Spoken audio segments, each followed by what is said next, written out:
it's been helping mankind for thousands of years. Alexander the Great, Cleopatra and Christopher Columbus all knew of its benefits. And in more recent history, Gandhi, when asked how he still had so much energy in spite of all his fasting, said he drank aloe vera every day. It only grows in hot, dry climates, liking soils rich in minerals, and its one natural enemy is frost. There are over 300 different types of aloe vera, but only 5 of them are known to be useful to mankind. Of those 5, the most potent is Aloe barbadensis Miller. It's been around for thousands of years, and it's probably been helping mankind for 4,000 years. I'd seen it in the textbooks before, but I didn't realise it was actually on the coat of arms of the Royal College of Veterinary Surgeons, actually a picture of the Aloe barbadensis Miller plant. And what was very interesting was that they actually used it internally and topically, because really these days, the actual internal use, everybody seems to think it's a new thing, when in fact it's been going for hundreds of years using it internally. It looks like a cactus, but it's actually a succulent. It's a member of the lily family. Under the rind of the leaf, you've got a sap system. Underneath that layer of sap is what we call a mucilage layer or a slimy layer.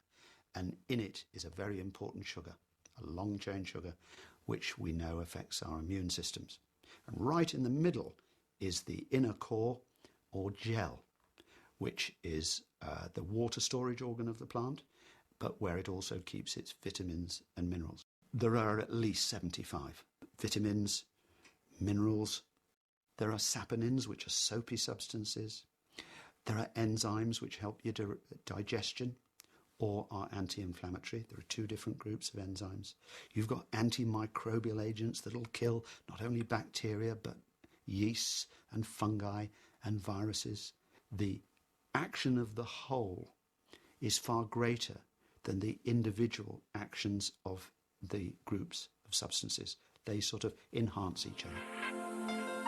To guarantee that the benefits reach you in their purest form, Forever Living Products, the world's largest growers of this remarkable plant, produce only the Rolls-Royce of aloe vera. Our plants are organically grown to start with. We don't use herbicides or pesticides.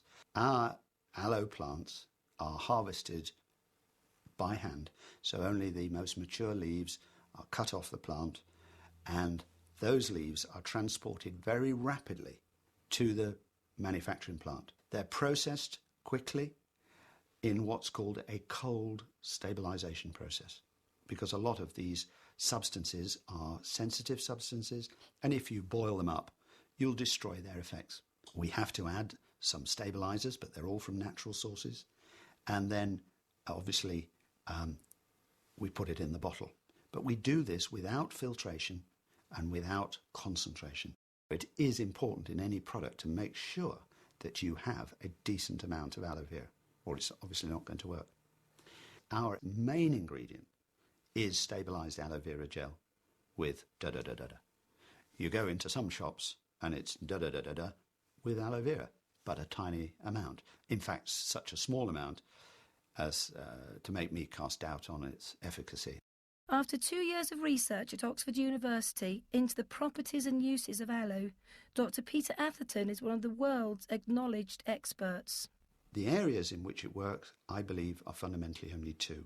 One is what we call epithelial tissue, anatomically, which for most people, it's best to think of it as surfaces and membranes. So your biggest epithelium is your skin. But of course, as the skin goes into the mouth, it changes and becomes a mucous membrane, which lines the sinuses, the back of your nose, the throat, then goes down the gullet, lines the stomach and the small bowel, the large bowel, comes out and becomes skin again. It lines the genital tract and it lines the lungs, the bronchi. So if you could think of aloe vera working wherever there is damage to surfaces and membranes. And the second area, due to this long-chain polysaccharide sugar, which was in that slimy bit in the leaf, is it works on the immune system as what we call an immunomodulator, which means it's a balancer.